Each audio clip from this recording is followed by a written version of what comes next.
तो आज देखते हैं क्लास 10th का जो 2023 है उसका सिलेबस आ चुका है और इस वीडियो को ध्यान से देखना, ध्यान से समझना, वीडियो के एंड तक बने रहना, क्योंकि जो मैथमेटिक्स का सिलेबस है उसे अच्छे से समझना, क्योंकि उसमें कुछ चैप्टर्स ऐसे हैं जिनमें तुम्हें पूरे में से पूरे नंबर आराम से मिल सकते हैं। तो उन चैप्टर्स को आराम से समझना, कौन कौन से ऐसे चैप्टर हैं जो ज़्यादा नंबर के हो गए लेकिन वो ईजी हैं, या फिर कौन से ऐसे चैप्टर हैं जो हटा दिए गए हैं। कुछ चैप्टर ऐसे भी हैं, ठीक है। तो वीडियो के एंड तक बने रहना और वीडियो को लाइक ज़रूर कर देना। सबसे पहले देखते हैं इनों की जो परीक्षा योजना है वो किस प्रकार है। तो सबसे पहले हिंदी अनिवार्य है, जो सैद्धांतिक रूप से होगा, मतलब रिटर्न एग्ज़ाम होगा।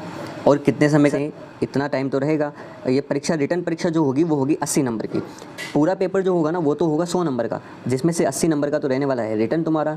10 नंबर कहाँ से मिलेंगे, जो हमारी स्कूल में जो परीक्षा होती है, first test, second test, half yearly, उन सब के एग्ज़ाम के जो नंबर्स मिलते हैं ना, उन सभी नंबर्स का डिवाइड कर रखा है कितने नंबर में, 10 नंबर में। तो ये तो हो जाएंगे 90।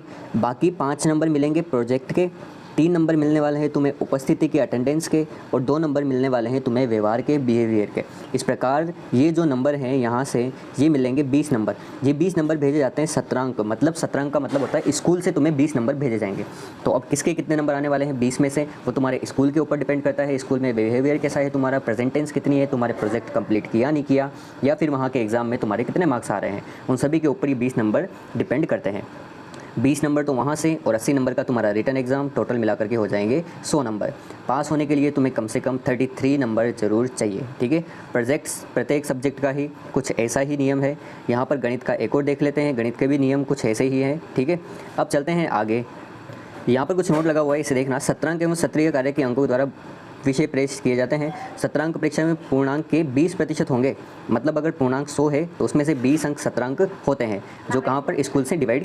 अब वो 20 नंबर भी कैसे होंगे देखना। अगर तुम्हारी प्रेजेंट 75 से 80% रहती है तो तुम्हें मिलेगा 1 नंबर, और फिर 81 से 85% रहती है तो मिलेंगे 2 नंबर, और तुम्हारी प्रेजेंट वहाँ पर 86 से ऊपर रहती है तो तुम्हें मिलने वाले हैं 3 नंबर। मतलब जो अटेंडेंस के 3 नंबर हैं वो कब मिलेंगे, जब तुम्हारी प्रेजेंट 86% से 100% रहेगी। बाकी के 2 नंबर सहभागिता, व्यवहार और अनुशासन के प्रकार के दिए जाएंगे, और 5 नंबर प्रोजेक्ट के लिए दिए जाने वाले हैं, ठीक है। तो सबसे पहले देख लेते हैं हिंदी सब्जेक्ट का जो विषय कोड है वो है 01। हिंदी सब्जेक्ट के पेपर में कौन कौन से चैप्टर या फिर कौन कौन से पार्ट कितने नंबर के हैं वो देखना। प्रश्न पत्र 80 नंबर का है, सत्रांक 20 नंबर भेज ही दिए जाएंगे, मतलब ये जो यहाँ पर टोटल अंक होंगे ये होगा 80 नंबर का, ठीक है। जिसमें से कौन कौन से चैप्टर होंगे, सबसे पहले तो होता है अपठित गद्यांश, तुम्हारे जो हैं वो आने वाले हैं 10 नंबर के। रचना आने वाली है 14 नंबर की। व्याकरण आने वाली है 10 नंबर की। और पाठ्य पुस्तक क्षितिज भाग 2 है, वो सबसे ज़्यादा पार्ट रखता है 36 नंबर का, तो क्षितिज भाग 2 है उसे कंप्लीट कर ही लेना। कृतिका भाग जो 2 है वो ही कितने नंबर की, 10 नंबर की। तो यहाँ से टोटल मिला करके तुम्हारे नंबर हो जाते हैं 80 नंबर। तो टोटल नंबर यहाँ से हो जाएंगे तुम्हारे ये 80 नंबर। तो 80 नंबर का मैटर तुम्हें यहाँ से कैच करना है, ठीक है। जिसमें से अपठित गद्यांश 10 नंबर के हैं, बाकी सब तुम्हें बता ही चुका हूँ।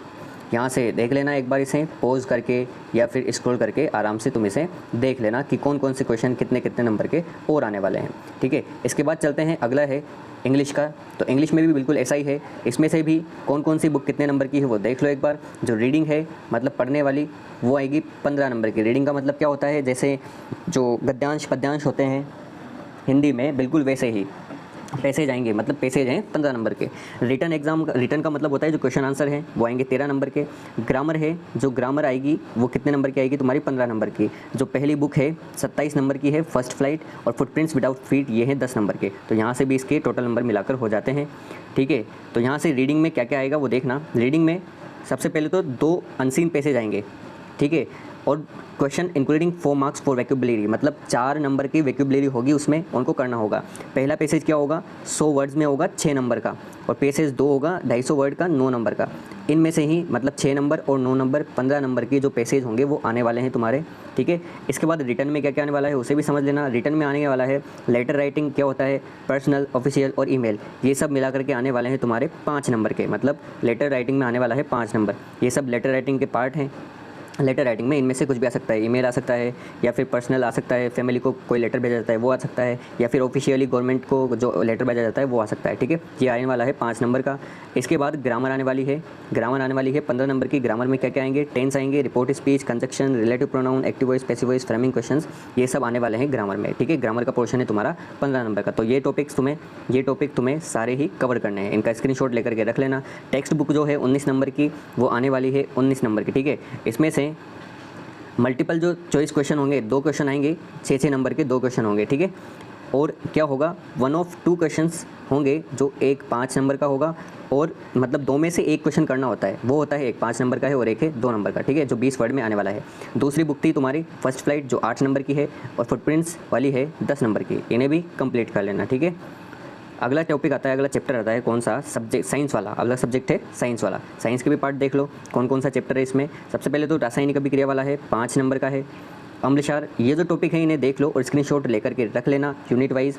यहाँ से मतलब जो यूनिट है वो यूनिट बनी हुई है जिसमें 5 चैप्टर हैं शुरू के तुम्हारे। ये शुरू के जो 5 चैप्टर है ना, ये 5 चैप्टर हैं 25 नंबर के। उसके बाद के जो 6, 7, 8, 9 चैप्टर हैं वो हैं 23 नंबर के। मतलब ये जो यूनिट है उस यूनिट का तुम्हें मार्क्स कर दिया गया है। ठीक है, तो इसका स्क्रीनशॉट लेकर के रख लेना, और ये टॉपिक्स का भी स्क्रीनशॉट लेकर के रख लेना। इसमें तो तुम्हें पढ़ना ही है सब कुछ साइंस में। तो आगे चलते हैं, अगला सब्जेक्ट कौन सा है। अगला सब्जेक्ट है सोशल साइंस। ये भी पढ़ने वाला सब्जेक्ट है, लेकिन देख लो मार्क्स किस प्रकार दिए गए हैं कि भारत और समकालीन विश्व वाला है 20 नंबर का, समकालीन भारत सेकंड है 20 नंबर की, लोकतांत्रिक राजनीति है 20 नंबर की, और आर्थिक विकास की समझ है 20 नंबर की। मतलब चारों बुक्स जो है तुम्हारी 20-20 नंबर की आने वाली है, और 80 नंबर का यहाँ पर पोर्शन होने वाला है। ये भी सब तुम्हें कंप्लीट पढ़ना ही पड़ेगा। ठीक है, तो इसका भी स्क्रीनशॉट लेकर के रख लेना और लिख लेना इस पूरे ही सिलेबस को। कंप्लीट सिलेबस है जो आगे से आया हुआ है, एनसीईआरटी के द्वारा तुम्हें भेजा गया है, पूरा सिलेबस यहाँ पर कंप्लीट होता है। अब चलते हैं अगले सब्जेक्ट की ओर। अगला सब्जेक्ट क्या है, ये यहाँ पर सामाजिक का सिलेबस बहुत बड़ा है तुम्हारा, है ना। प्रोजेक्ट वर्क वगैरह भी है इसमें, प्रोजेक्ट वर्क भी तुम्हें कंप्लीट करने होंगे। समकालीन भारत, इसके बाद आता है मैथमेटिक्स। सबसे इंपॉर्टेंट है मैथमेटिक्स का। ठीक है, इसे समझना कैसे होगा। यहाँ पर तुम्हें क्या दिया है कि जो वास्तविक संख्याएं हैं नंबर सिस्टम, यहाँ पर यूनिट बना दी गई है, ये यूनिट बना दी गई है। वास्तविक संख्याएं नंबर सिस्टम 4 नंबर की है। चलो इन्हें देखते हैं, इसके अलावा हम चैप्टर वाइज देखते हैं इनको। ठीक है, पहला जो चैप्टर है वो है 4 नंबर का तुम्हारा। दूसरा पॉलिनोमल्स बहुपद है वो है 3 नंबर का। दो चर वाले रैखिक समीकरण है 6 नंबर के। तो कितने कितने नंबर के हैं वो देख लेना तुम। ठीक है, द्विघात समीकरण वाला है 4 नंबर का, इन्हें लिख करके रख लेना। 5वां चैप्टर है समांतर श्रेणी 5 नंबर का। त्रिभुज वाला है, ट्रायंगल वाला 4 नंबर का। वैसे तो ये सबसे बड़ा चैप्टर है, लेकिन फिर भी यहाँ से क्वेश्चंस कम आने वाले हैं। तो इस चैप्टर को तुम ज़्यादा पढ़ने की कोशिश मत करना, ज़्यादा उलझने की कोशिश मत करना। सबसे आसान जो टॉपिक है ना वो तुम्हें मैं बताने वाला हूँ, वीडियो के एंड तक बने रहो। ठीक है, अगला दिया है व्रत। व्रत भी कितने नंबर का है, 5 नंबर का। और रचनाएँ सबसे ज़्यादा इंपॉर्टेंट टॉपिक है और सबसे आसान है। जो कंस्ट्रक्शन रचनाएं हैं ना, सबसे ज़्यादा 6 नंबर की ही है ये, और सबसे अच्छा टॉपिक है ये रचनाओं वाला। तो इसे तुम कंप्लीट कर लेना, और यहाँ से चांस है तुम्हारे पूरे में से पूरे नंबर आने के। ठीक है, निर्देशांक ज्यामिति कोऑर्डिनेट्स ये भी 6 नंबर का है, सबसे बढ़िया टॉपिक। और ट्रिग्नोमेट्री तो बहुत आसान होती है, केवल इसे समझना है अच्छे से। इसके प्रॉपर वीडियोज़ मैं बना ही रहा हूँ, वहाँ जाकर के प्ले लिस्ट में जाकर के तुम इसे देख सकते हो। चैप्टर नंबर 9 एक ही तरीके से मैंने तुम्हें पूरा चैप्टर करवाया है। चैप्टर नंबर 9 जो 4 नंबर का तुम्हारे आने वाला है, एक क्वेश्चन आएगा डेफिनेट है। कुल मिलाकर इसमें 16-17 क्वेश्चन है, तो सारे ही क्वेश्चन एक ही तरीके से मैंने तुम्हें बताए हैं। प्लेलिस्ट बनी हुई है, वहाँ जाकर वीडियो अच्छे से देख लेना। ठीक है, चैनल को सब्सक्राइब करके जरूर रख लेना और वहाँ से वीडियो देखना। एक ही तरीके से मैंने तुम्हें सारे ही क्वेश्चन करवाए हैं। व्रतों से संबंधित, क्षेत्रफल से संबंधित क्वेश्चन आएंगे 4 नंबर का है। पृष्ठीय क्षेत्रफल वाला चैप्टर है 6 नंबर का। इसके बाद सांख्यिकी सबसे ज़्यादा है ना, सांख्यिकी वाला चैप्टर जो 14 नंबर चैप्टर है, सबसे आसान है। सबसे ज़्यादा नंबर का 11 नंबर वहाँ से मिलने वाले हैं। तो मतलब 11 नंबर और 6 नंबर की रचना, और 4 नंबर का जो अनुप्रयोग वाला है वो है, मतलब 21 नंबर तुम्हारे कहीं भी नहीं जाने वाले। 21 नंबर और 4 नंबर, ये 25 नंबर तो तुम्हारे कहीं भी नहीं जाने वाले। कम से कम 25 नंबर तो आ ही जाएंगे सभी के। अब बात ये आती है कि तुम्हें कम से कम जो पास होना है वो तुम्हें क्या पढ़ना पड़े। तो सबसे आसान मैं तुम्हें बता रहा हूँ कि अगर तुम्हें पास ही होना है तो पास होने के लिए इतना पढ़ लो। 14 नंबर चैप्टर जो है बहुत आसान है। सबसे पहले तो इसे उठाना, 11 नंबर का है। एक है प्रायिकता वाला चैप्टर, 16-17 ही क्वेश्चन है, ज़्यादा क्वेश्चंस नहीं है, और बहुत आसान क्वेश्चन है केवल सोचने के ऊपर। तो ये हो जाएंगे 4 नंबर के। टोटल मिलाकर हो चुके हैं तुम्हारे 15 क्वेश्चन। इसके बाद प्रश्नावली 13 में मत उलझना, 12 में मत उलझना। प्रश्नावली 9 मैंने तुम्हें बहुत अच्छे से करवाई है। एक एक क्वेश्चन तुम आराम से समझ सकते हो। 4 नंबर यहाँ से तुम्हें मिलेंगे, तो टोटल मिलाकर हो जाएंगे तुम्हारे 19 नंबर। जो कह रहा हूँ ना वो पढ़ ही लेना, ताकि तुम्हें सब कुछ समझ में आ जाए। चैप्टर नंबर 8 के पीछे मत जाना। चैप्टर नंबर 11 कंस्ट्रक्शन, बहुत आसान है चैप्टर है, तो 6 नंबर यहाँ से तुम्हें मिलेंगे। तो 15 और 4 19 नंबर और 6 25 नंबर तुम्हारे यहाँ से हो जाएंगे। तो 25 नंबर हो चुके हैं, लेकिन अभी भी हमें 8 नंबर चाहिए। तो वो कहाँ से मिलने वाले हैं? ट्रायंगल के पीछे भी मत जाना, जिन्हें केवल पास ही होना है। समांतर श्रेणी, इनमें से 1-2 क्वेश्चन आराम से मिल जाएंगे। 2 फॉर्मूले रट ही लेना। कौन से? एक तो an वाला सूत्र रट लेना और एक sn वाला सूत्र, ये दोनों सूत्र रट लेना। दोनों के ऊपर ही क्वेश्चन बन जाएंगे, कम से कम 2 नंबर तुम्हें यहाँ से आराम से मिल ही जाएंगे, ठीक है। इसके बाद पॉलिनोमल जो है बहुपद वाला, इसमें से तुम्हें 3 में से 2 नंबर आराम से मिल ही जाएंगे। तो अब तुम्हारे हो जाते हैं 30 नंबर। 2 चर वाले रैखिक समीकरण इनमें से और द्विघात वाले समीकरण, यहाँ से 10 नंबर में से तुम्हें 3 नंबर कैसे भी करके लाने ही हैं और बहुत ही आसानी से आ जाएंगे।